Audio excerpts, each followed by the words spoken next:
Ça y est, tu as fait ta couverture, tu as fait ta quatrième de couverture.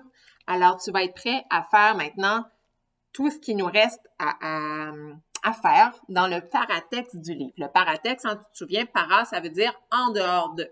Alors, tout ce qui arrive dans ton livre ou tout ce que tu dois faire avant, je viens de voir que j'ai mis mon livre à l'envers, avant d'écrire et d'illustrer ton histoire.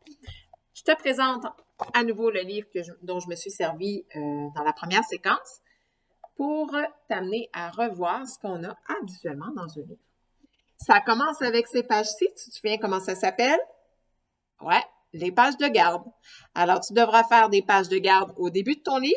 Alors, à l'intérieur de la page couverture et sur la première page papier que tu auras. Et tu te souviens qu'on a la même chose à la fin du livre. Et remarque bien que les pages de garde, souvent, elles apportent des petits éléments qui permettent au lecteur de prédire ce qui va se passer dans l'histoire. Alors ici, on a une mouette et ici, oups, la mouette a disparu. On a seulement que des jumelles. Et quand on lit Jack et le temps perdu, on se rend compte que ces éléments-là ont une importance dans l'histoire. Alors, tes pages de garde, tu les fais pas n'importe comment. Tes pages de garde, il faut que tu y réfléchisses parce que ton lecteur, c'est la première chose qu'il va regarder en ouvrant ton livre et il va essayer de deviner de quoi ça peut bien parler.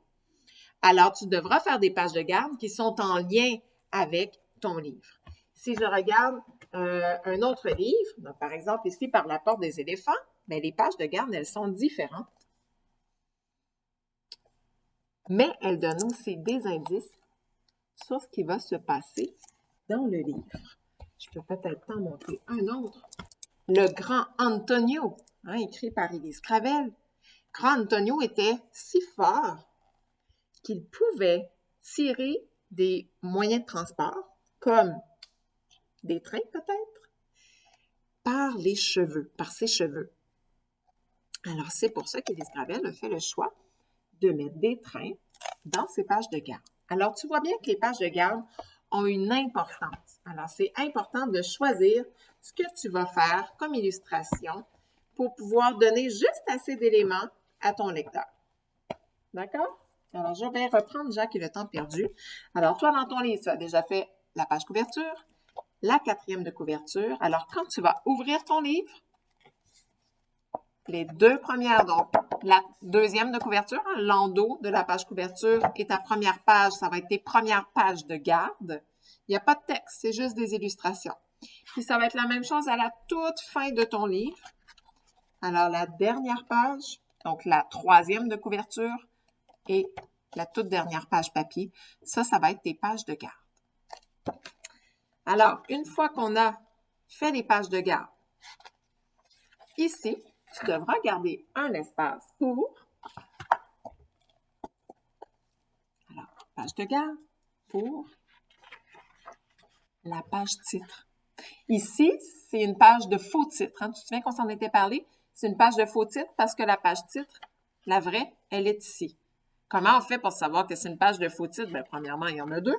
Mais en plus, sur la page de faux titre, il n'y a pas le nom de l'illustrateur et de l'auteur.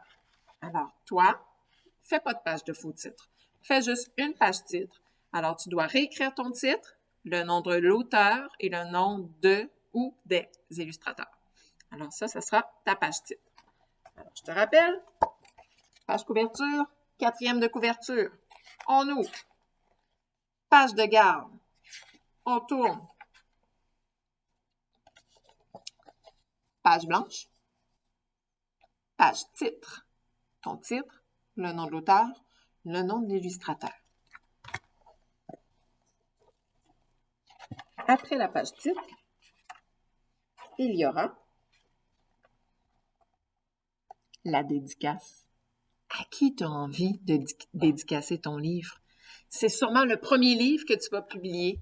Ça va sûrement être ton premier salon du livre que tu vas vivre. Alors, ça serait important que tu penses à une personne, peut-être une personne qui t'a inspiré l'histoire, ça peut être une personne qui est importante dans ta vie, ça peut être quelqu'un qui t'a aidé à l'écrire, soit à l'école, soit à la maison.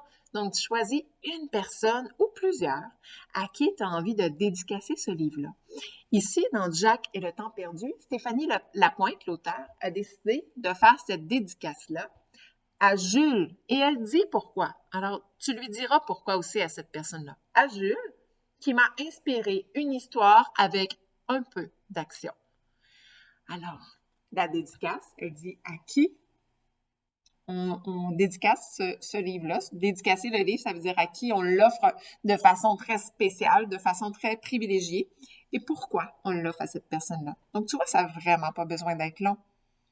Mais ça permet aussi au lecteur de comprendre peut-être l'intention derrière ton texte ou peut-être de découvrir une personne qui t'a aidé.